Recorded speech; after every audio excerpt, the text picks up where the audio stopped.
여러분, 우리가 지난주에 이어서 지금 계속해서 요나서를 좀 살펴보고 있는데요.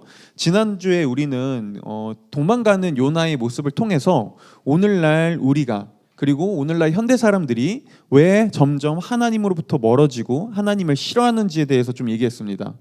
그러면 하나님과 우리가 멀어지는 이유는 단순히 하나님이란 존재가 싫기 때문이 아니라고 했어요. 사람들이 오늘날 하나님을 떠나고 하나님을 싫어하는 이유는요, 하나님이란 존재를 싫어하는 게 아니라 조금 더 깊게 내려가면 내가 원하는 대로 일하지 않는 하나님이 싫기 때문에 하나님을 떠난다고 했습니다. 그리고 이때 우리는 내가 원하는 대로 일하지 않는 하나님이 싫어할 때 우리는 어떤 마음을 가지고 있냐면요, 바로 내가 더 옳아, 세상을 창조한 하나님보다 그래도 내가 더 옳아, 내가 더 맞아, 내 생각이, 내 느낌이, 내가 지금 이 상황을 해석하는 내 방식이 더 맞는 거야 라는 내 중심적 생각이, 사고가 있다고 했습니다. 그리고 당연히 우리는 내가 더 옳아, 내가 맞아, 나야말로 진짜 더 세상과 내 인생을 잘 알아 라고 할 때 우리는 우리의 내면은 점점 더 자기 중심적으로 되고요, 우리의 내면이 자기 중심적으로 내려갈 때 우리에게 일어나는 일은 이런 거라고 했어요. 우리는 불안해지고요, 조급해지고 타인에게 무관심해진다고 했죠. 자, 보세요. 이 일이 뭘 보여주는지가 보이세요? 하나님과 멀어질 때 우리는 자기 중심적으로 변하고요, 자기 중심적으로 변할 때 우리는요, 우리 자신과의 관계에서만 문제가 생기는 게 아니라 타인과의 관계, 이웃과의 관계, 내가 사랑하는 사람들과의 관계, 그리고 세상과의 관계 안에서도 이 문제가 생기기 시작합니다. 왜냐하면 여러분, 생각해보면 이건 굉장히 사실 어렵지 않은 문제예요. 하나님이 정말 세상을 창조하시고 세상의 질서를 부여하신 분이라면 당연히 그분을 떠나 내가 원하는 대로 내 마음대로 살면 문제가 생기기 시작하죠. 이건 예를 들면 이런 것과 같아요. 여러분, 만약에 우리가 한 자동차가 있다고 해보자고요. 여러분, 자동차에도 기계가 정상적으로 돌아가는 기계의 원리가 있습니다. 그렇죠? 자동차를 운영하기 위한 질서가 있어요. 그런데 만약 누군가가 자동차를 그냥 막 타고 다닌다고 해보자고요. 그냥 내 마음대로 타고 다녀요. 그래서 휘발유차인데 경유를 넣고요, 막 브레이크와 악셀, 막 기아가 이제 D로 놔야 차가 앞으로 가는데 그냥 N으로 놨든 P로 놓든 막 저립 기어, 낮은 기어로 놓고 운전을 막 해요. 자, 차가 대충 나갈 수는 있을 거예요, 당장은요. 근데 금방 고장나죠. 금방 차는 망가집니다. 근데 차가 망가지는 걸로 끝나나요? 아니요.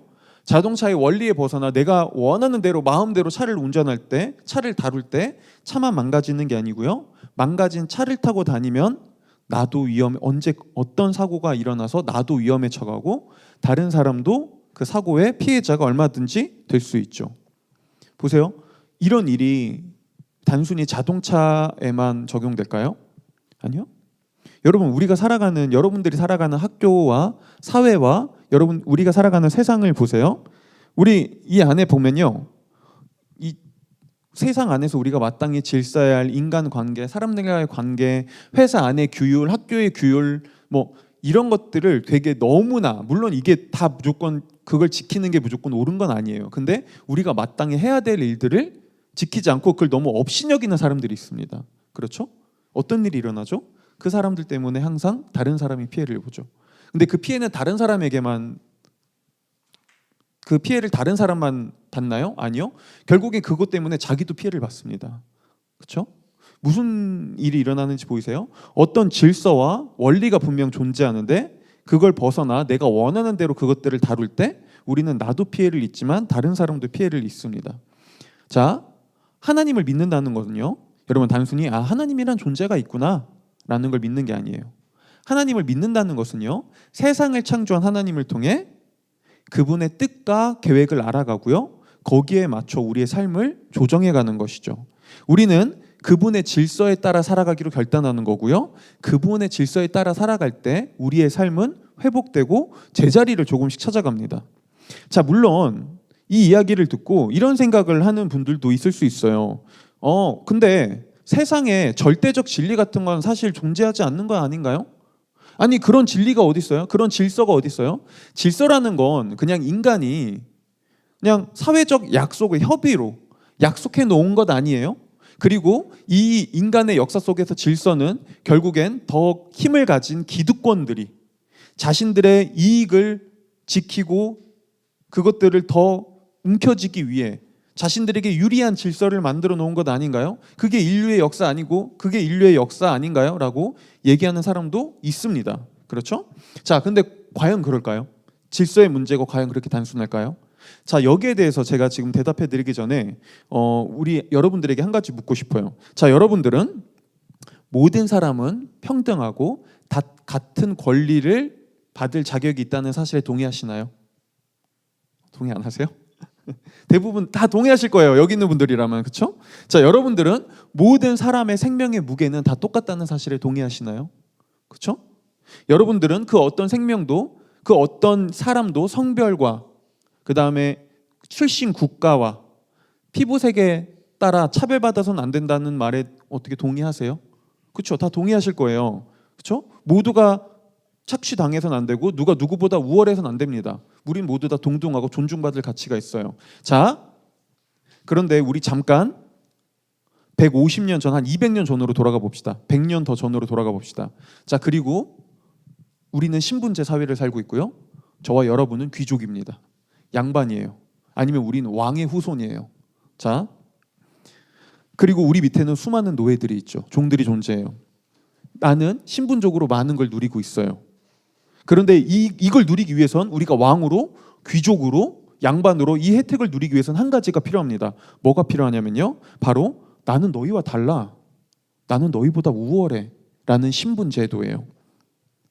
자, 그럼 여러분들 이런 왕과 귀족과 양반이라면 왜 도대체 우리는 무엇을 가지고 앞에서 얘기했던 모든 사람은 평등해, 존중받아야 돼 라는 말에 동의할 수 있죠? 신분의 높고 낮음은 정해져 있지 않아. 그러니까 나는 내 모든 권리를 포기할게. 그리고 내 모든 걸 나눠줄게. 난 너희와 똑같이 종이 될게 라고 여러분 무엇을 기준으로 무엇을 근거로 그걸 얘기하고 주장할 수 있겠어요? 그거는 우리의 기득권을 지키는 게 아니라 오히려 나의 기득권을 다 포기하고 버리는 건데요. 그런 질서를 도대체 어디서 가져올 수 있죠? 근데 우리가 알듯이 인류 사회는 거의 대다수의 사회를 신분 제도를 가지고 살아왔죠. 그렇죠? 차별받고 차별하는 게 마땅하다고 여겼던 사회에서 살아왔습니다. 그런데요, 역사 속에서 어느 한 시점을 기준으로 해서요, 몇몇 기득권층들이요, 자신의 이익을 내려놓기 시작했습니다.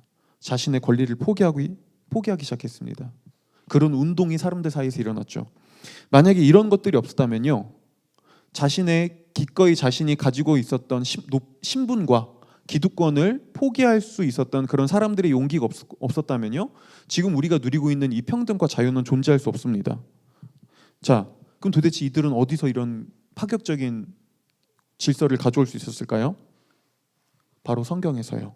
모든 사람은 성별과 인종과 어떻게 태어났는가와 상관없이 모두 다 동등한 하나님의 형상이다라는 성경의 진리 안에서 이 새로운 질서를 가져올 수 있었습니다. 이거는요, 기독교인의 얘기뿐만 아니라요, 기독교의 주장이 아니라요, 수많은 역사학자들과 인류학자들이 주장하는 내용이에요.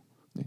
여러분, 성경이 말하는 질서가 우리에게 어떤 영향을 미치고 있는지, 역사 속에서 어떤 영향을 미쳐왔는지가 보이세요? 그리고 이 파격적 질서를 가장 잘 보여준 게 또 예수님이었죠.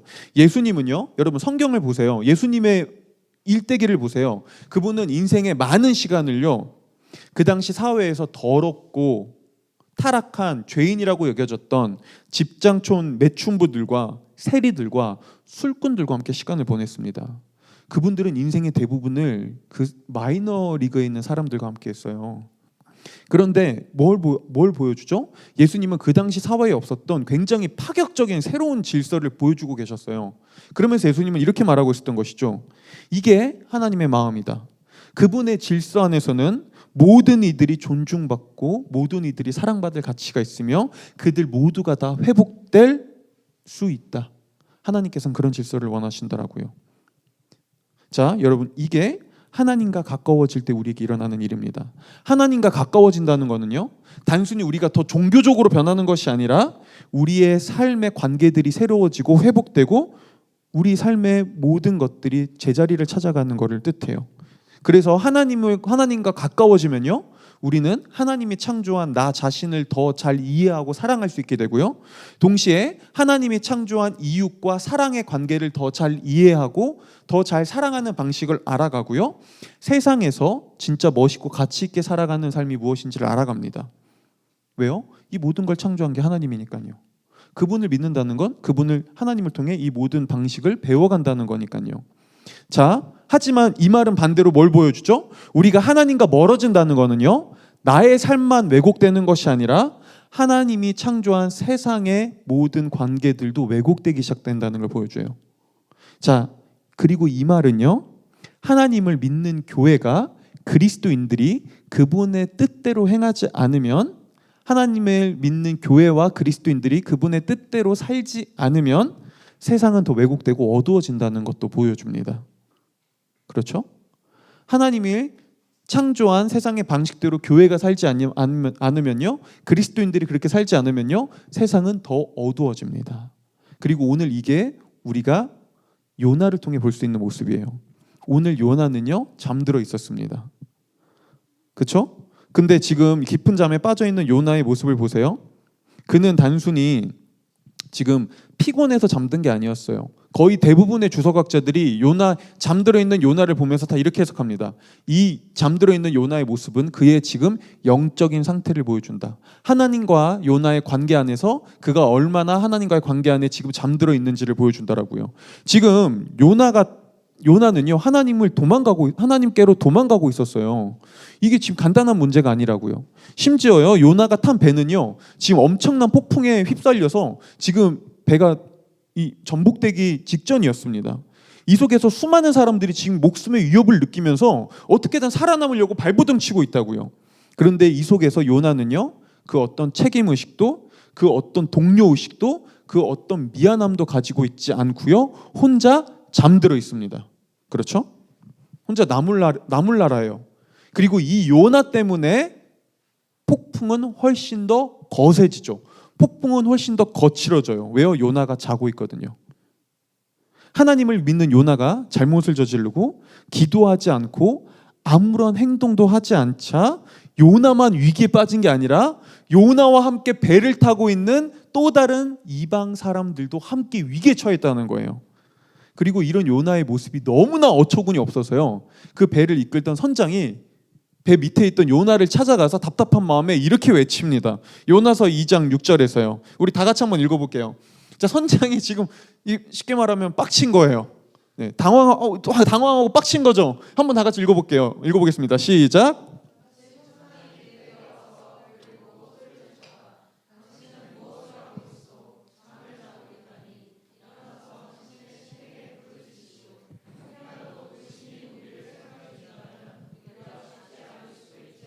네. 근데 여러분, 이때 선장이 요나를 꾸짖을 때 사용하는 단어를요, 이게 사실 히브리어 성경으로 보면요, 2절에서 하나님이 요나를 찾아가 처음으로 한 말과 단어가 동일합니다. 오늘 우리가 읽지 않았지만 1장 2절에 보면 요나를 처음으로 찾아간 하나님은 요나에게 나가서 이렇게 얘기해요. 일어나라! 그리고 니느웨로 가서 외쳐라! 라고 얘기해요. 근데 오늘 선장이 요나에게 똑같이 말해요. 일어나! 당신의 신에게 부르짖으시오. 근데 이게 똑같은 단어입니다. 일어나서 외치시오 라고요. 19세기 스코틀랜드의 목회자였던 휴 마틴 목사님은요, 이 부분을 설교하면서 설교 제목을 이렇게 지었어요. 세상이 교회를 꾸짖다라고요. 자, 그런데 여러분, 오늘 선장이 지금 세상이에요. 선장은 비그리스도인이에요. 하나님 믿지 않아요. 이방인이에요. 근데 그가 그리스도인인 요나를 꾸짖죠. 왜 꾸짖죠? 이유는 이거예요.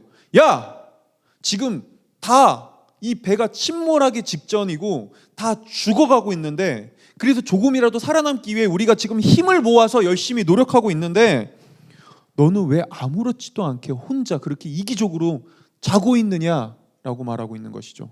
여러분, 이걸 가지고 프랑스 신학자인 자크 엘릴은요, 이렇게 요나의 지금 이 모습이 그가 공공선에는 관심 없다라고 얘기하면서 이렇게 말했습니다. 여러분, 공공선은 뭐죠? 우리 사회에서 우리가 함께 이루어야 할 대중적 선을 말해요. 그렇죠? 자크 엘릴은 이렇게 얘기합니다. 이 욥바의 뱃사람들은 이교도들, 현대어로 말하면 비그리스도인들이다. 그러나 비그리스도인들과 그리스도인들의 운명은 이어져 있다. 한 배를 타고 있는 것이다. 모두의 안전은 각자가 하는 일에 달려 있다. 그들은 같은 폭풍을 만났고 같은 위험에 처해 있으며 같은 결과를 원한다. 이 배는 우리의 상황을 모형처럼 보여준다. 자, 뭘 자꾸 일일이 말하는 게 뭔지 아시겠나요? 요나는요, 하나님을 믿었지만 하나님을 믿지 않는 사람들과 같은 배를 타고 있었고요. 그 배에 임한 폭풍은요, 하나님을 믿는 요나에게만 위기가 아니라 하나님을 믿지 않는 사람들에게도 위기였습니다. 다시 말해, 그 폭풍이 지나간다면 요나만 안전한 게 아니라 하나님을 믿지 않는 사람들도 안전할 수 있었죠. 그런데 요나는 여기에 관심이 없었어요. 왜냐하면 요나의 인생에서 이방인들은요, 자신과 같은 배를 탄 존재가 아니었거든요. 요나는 이방인들이 신었습니다. 자신과 다른 신을 믿고 하나님을 믿지 않는 그들은 자신보다 못하고 더럽다고 여겨졌습니다. 그래서 그는요, 하나님이 이방 나라인 니느웨로가 하나님의 경고를 외쳐라라고 할 때 그게 싫어서 떠나고요. 지금 자신과 같은 배를 탄 이방인들이 폭풍을 만나 목숨의 위협을 받고 있어도 그는 무관심합니다. 자기와 같은 배를 타고 있다고 생각하지 않으니까요. 요나의 관심은요, 오직 자기 자신과 자기가 사랑하는 민족들 이스라엘에게만 있었어요. 자, 요거를 오늘날로 설명하면 이런 것과 같아요. 자, 요나를 오늘날로 치면 한 교회의 목사일 거예요. 자, 도심빛 교회 목사라고 해봅시다. 요나가 우리 도심빛 교회 목사입니다. 그런데 여러분, 최근에 비 많이 오잖아요. 근데 최근에 비가 너무 많이 와서 이 지역이 다 잠겼어요. 수해를 입었어요. 그렇죠? 근데 이 도심빛 교회 목사인 요나가 계속해서 교회 상황에만 힘쓰는 거예요. 근데 이 교회는 좀 생각보다 크게 침수가 안 당했어요. 이렇게 생각하는 거죠. 오씨, 그래도 우리 교회는 크게 침수 안 당했네. 하나님 감사합니다. 땡큐. 그러면서 계속, 근데 조금 잠겼어. 근데 그거 가지고 이제 난리를 떨면서 우리 교회가 이렇게 어려움에 처했습니다. 막 후원 좀 해주세요. 그러면서 후원도 받고 뭐 하고 합니다. 근데 문제는 이 교회도 조금 잠겼지만 밖에 있는 사람들은 더 큰 수재민이 됐어요. 동네 사람들은 누군가는 지금 이 수재민이 돼서 집이 다 잠겼고 누군가는 갈 곳을 잃었고 전염병이 돌고 있습니다. 근데 아무런 관심이 없어요. 모든 상황은 지금 내 교회에만 있습니다. 그리고 그때 이런 교회의 목사인 요나를 향해 이 동네 사람이 와서 이렇게 말하는 거죠. 아니 목사님, 아니 그래도 지금 이 교회는 이 정도면 크게 괜찮잖아요. 근데 어떻게 이렇게 이기적으로 자기 교회만 신경 쓰시나요?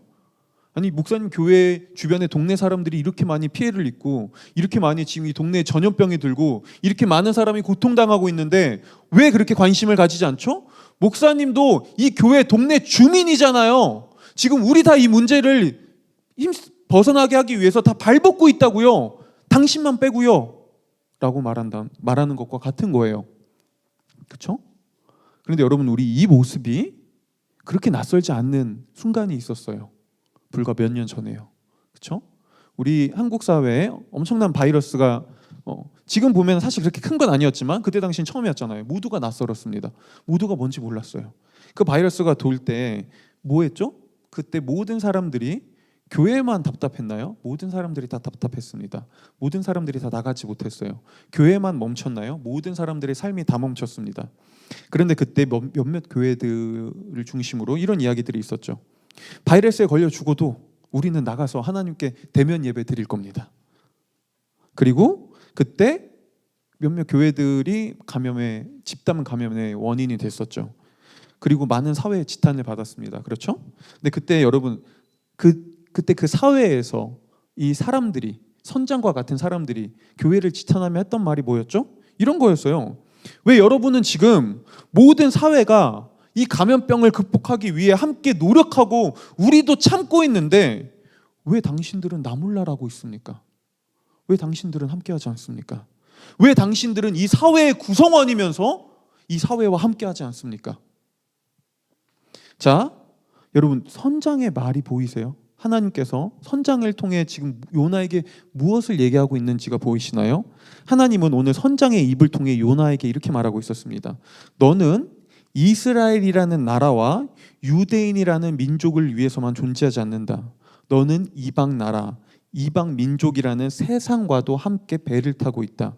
그들의 어려움은 곧 너희의 어려움이기도 하고 그들의 굶주림은 곧 너희의 굶주림이기도 하다. 그러므로 너희는 그들을 위해서도 살아야 한다.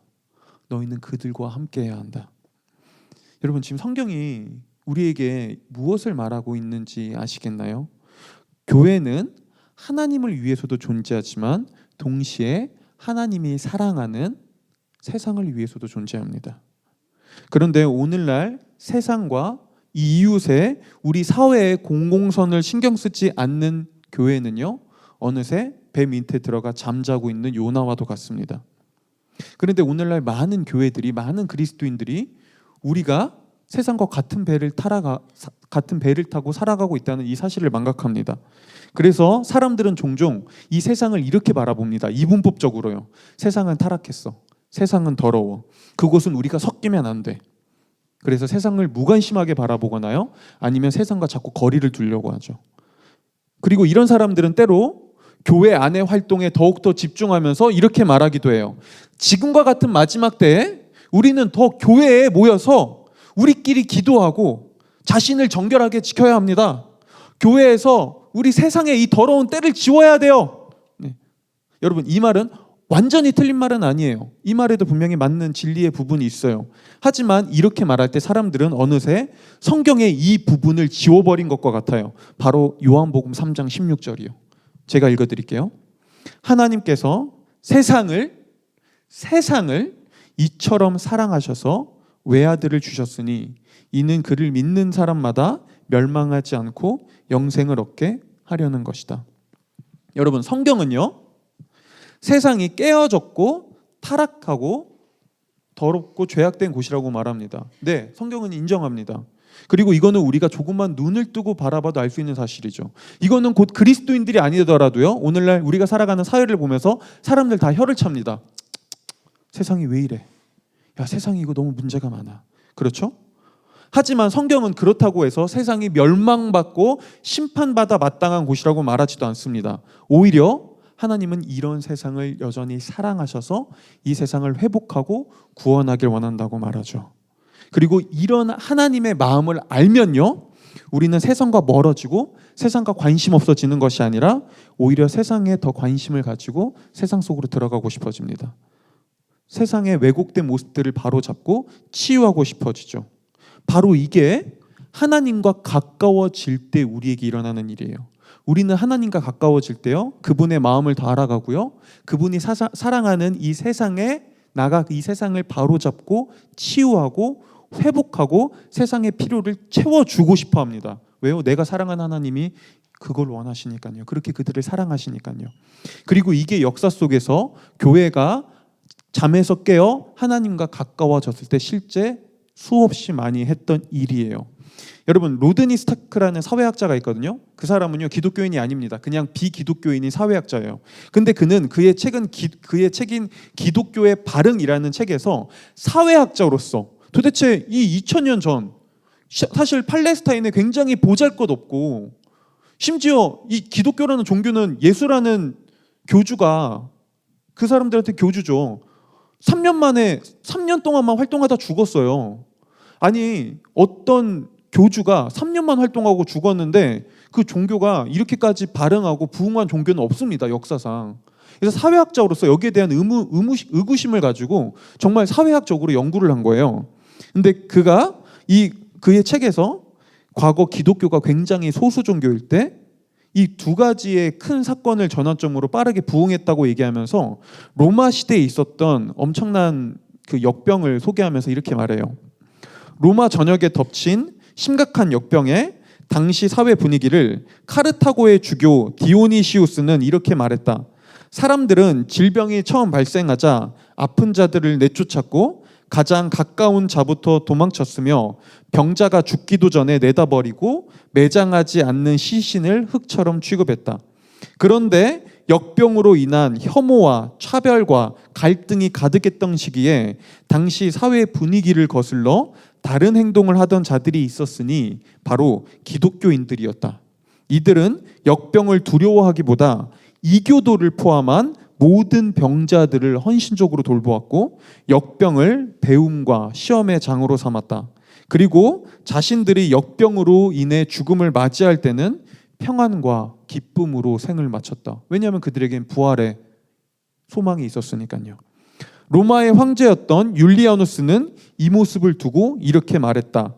불경건한 갈릴리인들, 기독교인들은 그들의 가난한 자만 돕는 게 아니라 우리의 가난한 자까지 돕는다. 여러분, 이게요, 역사 속에서 교회가 하나님과 가까워지고 잠에서 깨어나 있을 때 항상 하던 일이었습니다. 그리고 이거는 우리 대한민국 사회도 여전히 경험하고 있는 일이죠. 여러분, 만약에 기독교라는 이 가치관이 없었다면요, 우리는 신분제에서 왜 우리가 동등하고 같은 인권을 가진 존재인지를 결코 경험할 수 없었어요. 왜냐하면 유교 사회에서는요, 신분제가 하늘이 준, 그게 하늘에 마땅한 이치였거든요. 그 당시 사회에서는 종들도 자신들이 착취받는 걸 나쁘다고 생각하지 않았다고요. 그게 그 당시 세계관이었으니까요. 근데 다른 세계관이 찾아옵니다. 기독교 세계관이요. 그리고 말하죠. 아니요, 여러분들은, 우리는 모두 다 하나님의 형상입니다. 우리는 모두 다 동일합니다. 여러분은 모두 사랑받을 가치가 있습니다. 사회를 바꿨죠. 변혁했습니다. 여러분, 이 초대교회의 사람들은요, 단순히 부흥과 전도 때문에 일을 하지 않았어요. 그들은 우리가 이렇게 하면 사람들이 우리를 알아봐주고 기독교 인구가 많아지겠지라는 목적을 가지고 그렇게 하지 않았습니다. 그들은 그냥 사람들을 사랑했어요. 그냥 사회를 돌봤습니다. 왜요? 그들을 향한 하나님의 마음을 알았으니까요. 그들을 향한 하나님의 마음을 알았으니까요. 이렇게 하나님의 마음을 알고 교회가 깨어있을 때 세상은 교회를 통해 회복될 뿐만 아니라 사랑의 하나님을 바라보죠. 그리고 그 하나님께 돌아오는 일들이 일어났었습니다. 여러분, 우리 교회도 몇 주 전에 우리도 그 난민 아이들, 이주민 난민 아이들, 그렇죠? 근데 대다수가 사실은 자신들의 나라에서 전쟁이 일어나고 내전이 일어나서 한국으로 난민을 신청해서 온 이 바라카 아이들과 우리도 지금 6월 달에 서울랜드 이후에 몇 주 전에도 시간을 함께 보내고 왔는데요. 갔다 온 분들 있잖아요. 그렇죠? 그분들은 알아요. 우리 거기서 그 어떤 전도도 하지 않습니다. 직접적으로 하나님을 전하지도 않습니다. 그렇죠? 우리 심지어 거기서 기도도 안 해요. 왜냐하면 그 친구들이 100% 무슬림이거든요. 굉장히 그게 미묘할 수 있는 차이거든요. 그러다 보니까, 근데 우리는 이제 그 친구들을 우리가 직접 전도하기보다 그 바라카 도서관을 운영하시는 분이 선교사님이기 때문에 그분에게 좀 더 맡기는 거죠. 그분에게 맞게 하시도록. 우리는 그냥 아이들을 도와줍니다. 그냥 아이들로서요. 그런데 제가 몇 주 전에도 그 남자친구들은 데리고 축구를 하고 와서 너무 힘들고, 그리고 이제 또 그때 여자아이들 쿠킹 클래스 했던 이태원에 가가지고 또 이렇게 함께 막 뒷정리하고 시간을 보내고 다 이제 끝나고 집에 오고 나서 사실 그때 이런 생각이 솔직히 살짝 들었어요. 근데 이거 한다고 애들이 이거 감사하게 여길까? 이게 의미가 있나? 이게 과연 이 아이들에게 뭔가 도움이 될까? 그냥 우리 또 개척교회고 형편이 좋지 않은데 괜히 돈 낭비하고 시간 낭비하는 거 아니야? 라는 생각이 솔직히 들었거든요. 야, 이걸 계속 지속할 수 있는 건가? 라는 생각이요. 근데 여러분, 우리 교회에 다니는 분들은 알듯이 이번 주에 우리 교회 슬기자매가 휴가를 맞이해서 바라카 도서관에 갔어요. 혼자요. 대단하죠. 또 그걸 또 휴가 때 거길 또 혼자 찾아갔어요. 그래서 거기에 가서 아이들도 이렇게 만나고 거기 선생님과도 대화를 하는 시간을 가졌는데요. 그 선생님이 그 슬기 자매한테 그런 얘기를 했다고 하더라고요. 그 애들이 다 끝나고 나서 선생님한테 이런 걸 물어봤대요. 선생님, 아니 우리가 보고 경험한 사람들, 그리고 무슬림 사람들은 다 이기적이고 다 자기가 제일 중요한데 자기 걸 내어놓으려고 하지 않는데 왜 교회 다니는 사람들은 우리에게 이렇게까지 해요? 왜 교회 다니는 사람들은 이렇게 착해요? 라고 물어봤대요. 그리고 그때 그 선생님이 아이들에게 이렇게 말했다고 하더라고요. 우리는 성경이 말하는 하나님이 하나님을 사랑하고 이웃을 사랑하라고 했기 때문에 우리는 그렇게 하는 거야 라고요.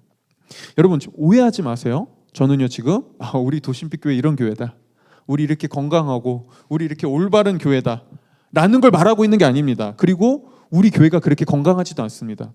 여러분, 우리 교회보다 훨씬 더 공공선을 위해 일하는 비기독교 단체들이 훨씬 많습니다. 그렇죠? 여러분, 많은 기독교인들이 또 가지는 오해들이 이거예요. 교회가 봉사를 합니다. 사실 교회가 많은 사회 운동을 하고요, 많은 사람 이웃들을 돕습니다. 그럼 교회들은 또 한편에는 이렇게 생각해요. 우리 이런 교회야. 우리 이렇게 봉사활동하고 우리 이렇게 누군가를 도와. 우리 이렇게 착한 일 많이 해 라고 자신들도 모르게 도덕적 우월감을 가지죠. 자, 여러분, 이것도 대단한 착각입니다. 오늘 성경을 보세요. 오늘 성경을 보면요, 유달리 성경은 요나와 이방인 선원들과의 이야기 속에서요, 이방인 선원들이 어떤 행동을 하는지에 굉장히 크게 구체적으로 초점을 맞추고 있어요. 굉장히 자세하게 보여줘요, 이방인 선원들의 모습을요. 그런데 오늘 요나보다, 하나님을 믿는 요나보다 하나님을 믿지 않는 선원들이 훨씬 선하고 착하고 도덕적이에요. 요나는요, 폭풍이라는 위기 속에 무관심하게 잠들어 있지만 이방인 선원들은요, 이 문제를 해결하기 위해 누구보다 열심히 노력합니다. 서로 발버둥 치고 서로 협력하고 도와요. 그리고 문제의 원인이 요나라는 것을 밝혀졌을 때 이방인 선원들은 이 자식 너 때문에 멱살을 잡으면서 네 놈 때문에 우리가 이랬어 라고 하면서 요나를 핍박하거나 요나에게 폭력을 행사하지 않습니다. 오히려 요나가 이게 다 저 때문입니다, 저 바다에 던지세요 라고 했을 때 이방인 선원들은 이렇게 얘기하죠. 아니요, 어떻게 우리가 아무리 그래도 당신을 바다에 던질 수 있습니까? 그럴 수는 없습니다 라고 하면서 어떻게든 이 문제를 해결하기 위해서 자신들끼리 노력합니다. 자, 보세요. 여전히 요나보다 하나님을 믿지 않는 선원들이 훨씬 더 도덕적이고 착해요. 훨씬 더 윤리적이죠. 그런데 하나님은요, 선원들이 더 도덕적이고 윤리적이라고 해서 폭풍을 거두지 않습니다. 동시에 하나님은요, 요나가 도덕적으로 윤리적으로 수준이 낮다고 해서 그를 포기하거나 그를 버리지도 않습니다. 여전히 이 배를 폭풍에서 건질 수 있는 사람은요, 요나입니다.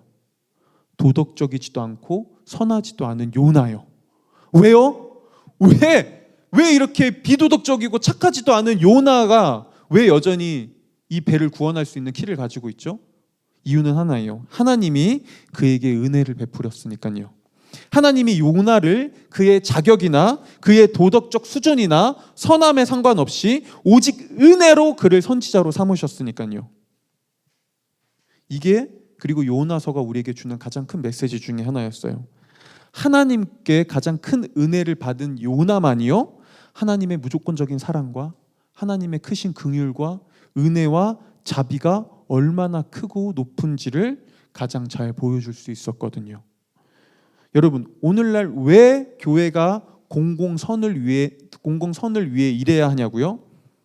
이유는 간단합니다. 저와 여러분이 자격에 상관없이 우리가 남들보다 더 선해서 착해서 그분께 사랑받은 게 아니라 그분이 우리를 그냥 은혜로 그렇게 사랑해 주셨거든요. 여러분, 이 은혜와 사랑은요, 세상은 우리보다 앞서 말했던 훨씬 착한 사람들 많습니다. 훨씬 더 착한 일 많이 할 수 있습니다. 그렇죠? 우리보다 그들이 때로는 도덕적 윤리적으로 훨씬 더 높습니다. 근데도 그럼에도 불구하고요, 세상은 이 무조건적인 사랑과 은혜는 전해줄 수 없어요. 왜냐하면 세상에서는요, 그럴 자격이 있는 사람이 그렇게 하는 거니까요. 그렇죠?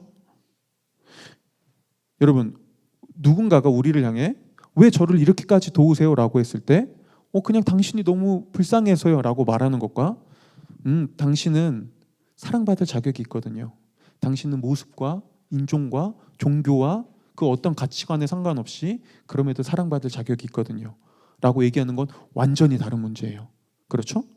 그런데 우리는 도대체 무엇을 근거로 당신은 인종과 성별과 종교에 상관없이 그럼에도 사랑받을 자격이 있거든요 라고 무엇을 근거로 말할 수 있죠?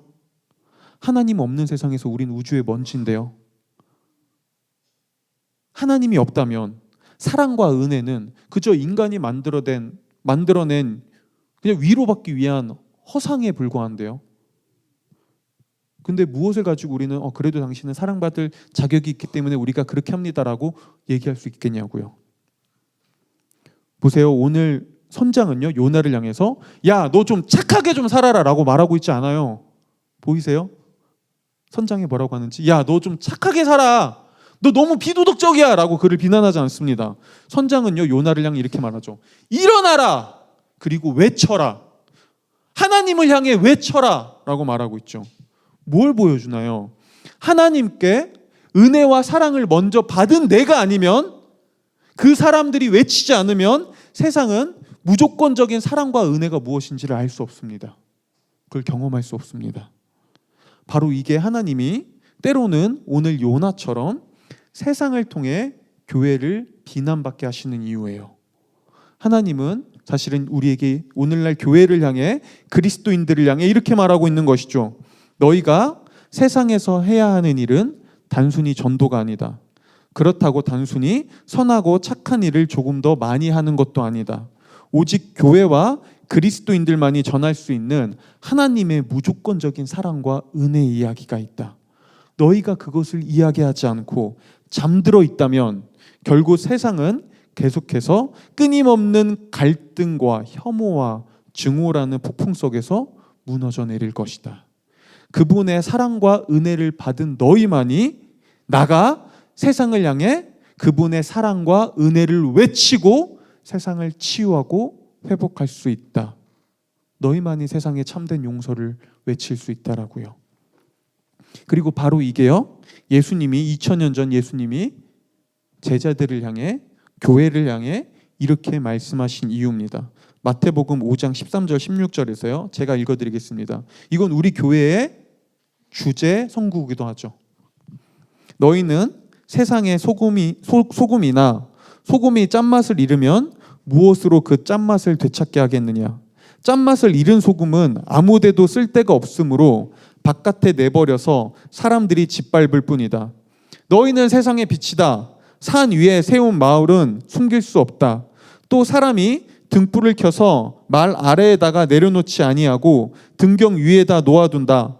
그래야 등불이 집 안에 있는 모든 사람에게 환히 비친다. 이와 같이 너희 빛을 사람에게 비추어서 그들이 너희의 착한 행실을 보고 하늘에 계신 아버지께 영광을 돌리게 하여라. 여러분, 예수님이 교회와 그리스도인들을 세상의 빛과 소금으로 보냈다는 말은요, 오늘날 세상의 빛과 소금인 교회와 그리스도인들만이 줄 수 있는 소망이 따로 있다는 걸 보여줍니다.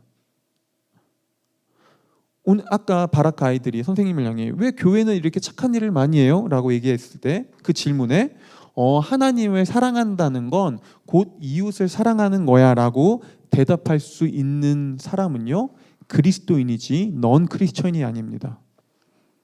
같은 알라, 같은 하나님을 믿는다고 생각하는 무슬림들에게 하나님을 사랑한다는 건 원래 이웃을 사랑하는 거야 라고 말할 수 있는 거는요, 오직 그리스도인들 뿐이에요.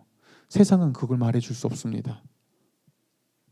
세상은 무슬림들에게 진짜 하나님을 얘기해 줄 수 없어요. 참된 사랑을 말해줄 수는 없습니다. 하지만 은혜와 사랑의 하나님을 믿는 우리는요, 그들에게 은혜와 사랑의 하나님을 말하고 외치고 전할 수 있죠. 이건 세상에서도 마찬가지입니다. 단순히 조금 더 도덕적, 윤리적으로 사는 것으로는요, 여러분 세상의 풍파를 이길 수 없습니다. 단순히 우리가 착하게 산다고 세상의 풍파를 벗어날 수 있는 게 아닙니다. 그건 근본적 문제의 해결책이 아닙니다. 깨어진 세상에서 때로 우리의 의지와 상관없이 불어닥치는 거센 폭풍에서 벗어날 수 있는 참된 회복과 소망은요, 이 모든 걸 궁극적으로 회복하실 하나님 나라에 있습니다. 하나님이 이 모든 걸 완전히 회복하실 그날의 모든 것들이 치유되죠. 자, 이걸 누가 외칠 수 있죠? 이 소망을 누가 외칠 수 있죠? 먼저 하나님의 사랑과 은혜를 경험한 교회가요, 그리스도인들이요. 우리 이제 말씀을 마치려고 하는데요. 우리 교회에서 제가 종종 듣는 말이 있어요. 바로 이런 말이에요. 교회를 안 다니던 사람들이 교회에 마음을 열고 와서 하나님을 알아가려고 하고, 그러다 때로는 하나님을 만나는 모습이 너무 신기해요. 자기도 너무 신기하대요. 그러면서 말하는 거죠. 자기 모태신앙으로 평생을 다녔는데 그런 걸 본 적이 없대요. 네. 저는 그 얘기를 들을 때마다 너무 안타까워요.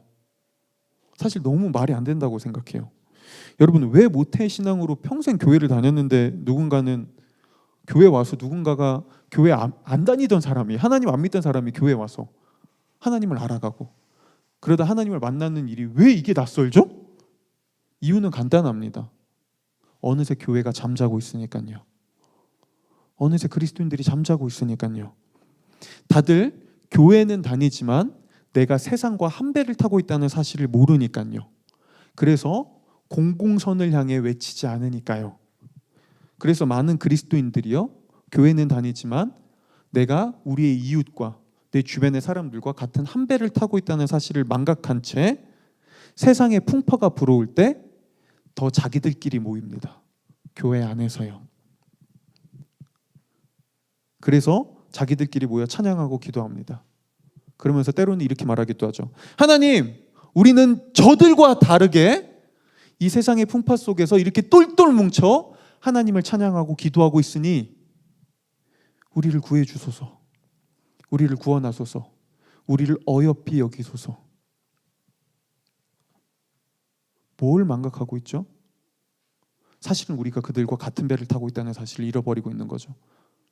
그래서 배 밑으로 들어가 자기들끼리 모여 사실 자고 있는 것이죠. 저는 오늘날 이 한국 교회가 점점 이런 모습이 사실 강화되는 것 같아 보여요. 왜냐하면요, 여러분 수많은 지표들이 보여주죠. 오늘날 그리스도인들의 숫자는, 하나님을 믿지 않는 사람들의 숫자는 기하급수적으로 내려가고 있어요. 굉장히 가파르게요. 기독교인들의 숫자는 엄청 많이 줄어들고 있습니다. 이제는 하나님 안 믿는 사람들이 훨씬 많습니다. 여러분만 해도 그럴 거예요. 자, 근데 일단 오해하지 마세요. 전 지금 나가서 전도해 오라고 하는 말이 아니에요. 우리 교회 다니는 분들은 알 거예요. 한 번도 여러분들에게 전 전도를 강요해 본 적도 없고 전도를 해오라고 한 적도 없어요. 그렇죠? 전도를 하면 내가 하죠. 그렇죠? 근데 어쨌든 근데 여러분 오늘날 기독교인들의 숫자는 이렇게 기하급수적으로 줄어들고 있는데 놀랍게도 찬양팀은 너무 많이 생깁니다. 자, 또 오해하지 마세요. 저는 지금 특정 찬양팀을 싫어하거나 찬양 집회가 잘못됐다고 말하는 게 아니에요. 너무나 중요하죠. 그런데요, 오늘날 찬양 집회와 찬양팀들은 너무 많아져요. 아니, 기독교인들은 줄어들고 있는데 그 어느 때보다 많아요. 아니, 이상하지 않아요? 굉장히 이질적이지 않나요? 아니, 내 주변에 하나님을 모르는 사람들은, 기독교 인구는 이렇게 줄어드는데 왜 그렇게 찬양팀들은 그 어느 때보다 더 많아지냐고요? 다양해지냐고요? 물론 거기에 그런 것도 필요하죠. 하지만 한편으로는 우리는 이것도 생각해 봐야 돼요. 지금 우리가 살아가는 세상은 점점 더 어두워지고 있습니다. 소망은 사라져요. 사회의 문제는 깊어져요. 나와 같은 배를 타고 있는 사람들은 풍파 속에서 침몰해 가고 있어요. 그런데 우리끼리만 모여서 찬양하고 예배한다고요? 우리끼리 모여서 새로운 신곡들을 발표하고 그 노래를 기뻐 뛰면서 좋아한다고요? 그러면서 야, 한국 교회 살아있네. 여전히 다들 깨어있네. 자, 그곳에 빛과 소금이 어디 있죠? 거기에 공공선이 어디에 있죠? 어쩌면 오늘날 세상은 이런 교회의 모습을 그래서 더 비난할지도 모르겠습니다. 여러분, 때로 교회를 향한 세상의 비난은요, 핍박일 수도 있습니다. 네. 하지만 때로는 우리를 향한 하나님의 외침일 수도 있습니다. 일어나라! 그리고 외쳐라.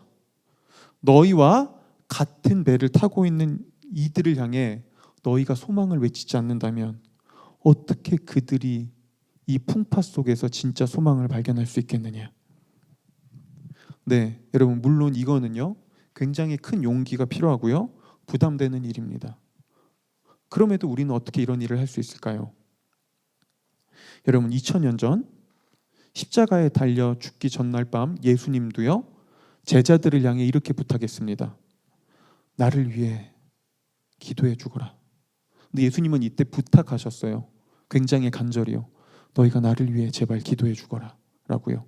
그런데 예수님의 이런 간곡한 부탁에도 불구하고 예수님이 기도를 하고 다시 오셨을 때 그들은 자고 있었습니다. 3번씩이나요. 그리고 예수님은 그들을 꾸짖죠. 너희가 어떻게 잠깐도 깨어 이렇게 기도하지 못하느냐라고 꾸짖죠. 근데 예수님이 3번씩이나 그들에게 찾아왔을 때 그들은 여전히 자고 있었어요. 그런데 마지막 3번째 제자들을 향해 예수님은 이렇게 말씀하십니다. 이제 너희가 자고 쉬어라 라고요. 아니 왜 예수님은 그렇게 이전까지는 꾸짖다가 왜 마지막에는 마치 모든 걸 다 체념하신 것 마냥 이제 자고 쉬어라라고 말씀하셨을까요? 이유는 하나입니다. 예수님은 이다지도 연약하고 무지하고 깨어있지 못하고 잠자고 있는 제자들을 향해서도 내가 그런 너희를 향해서도 기꺼이 내 모든 걸 바치겠다. 내가 그런 너희를 위해서 기꺼이 희생하겠다라고 결단하셨거든요. 그리고 동시에 예수님은 한 가지를 더 알았습니다. 언젠가 예수님의 제자들이 이 예수님의 사랑과 은혜를 깨닫고 진짜 변화될 그날이 올 것을요. 그들이 예수님의 이 무조건적인 은혜와 사랑을 깨달을 날이 올 것을요. 그분은 여러분 우리를 어떤 자격이나 선함이나 더 높은 도덕적 윤리적 기준을 가지고 있다고 해서 구원하지 않았습니다. 그분은 그냥 있는 그대로 우리를 사랑하셨습니다. 그렇죠? 그리고 이거는요, 오늘날 나와 한 배를 타고 있는 저 사람들에게도 예수님은 마찬가지로 그렇게 하십니다. 그들도 예수님은 여전히 그냥 그대로 있는 그대로 그들을 사랑하세요. 동시에 그분이 우리를 회복하고 구원하셨다면 예수님은 여전히 그들도 회복되고 그들도 구원받기를 원하시죠. 여러분 이 일을 안다면요, 이 사실을 안다면 우리는 나와 같은 세상이라는 배 안에서 풍파를 만나 힘겨워하고 있는 사람들을 향해 나아갈 수 있는 용기를 얻을 수 있고요. 그들을 향해 우리는 이렇게 외칠 수 있습니다. 예수님이 나에게 그러셨던 것처럼 그분은 여러분에게도 구원과 소망이 되어 주실 수 있습니다. 그리고 그분이 나에게 자격에 상관없이 은혜와 사랑을 베푸신 것처럼 나도 당신들에게 그렇게 하겠습니다. 나도 당신들에게 그 어떤 자격에 상관없이 그저 당신들을 사랑하고 섬기겠습니다. 당신들과 함께 이 위기를 이겨나가기 위해 나도 당신들과 함께 하겠습니다라고요. 여러분 이게 타협인가요? 아니죠. 이건 타협과는 다릅니다. 이거는 세상에 속해 있지만 세상과 다른 모습으로 그들에게 소망을 보여주는 것이죠. 어때요? 여러분에게도 나에게도 이런 은혜와 사랑이 필요하진 않으신가요? 그리고 내 주변에 오늘도 세상의 풍파를 만나 울고 있고 힘겨워하고 있고 어떻게 헤어나올지 몰라 하는 내 주변의 사람에게도 이 은혜와 사랑이 필요하진 않나요? 그렇다면 여러분 잠에서 깨십시오. 일어나서 나가 그들에게 은혜와 사랑의 하나님을 외치세요. 기도하겠습니다.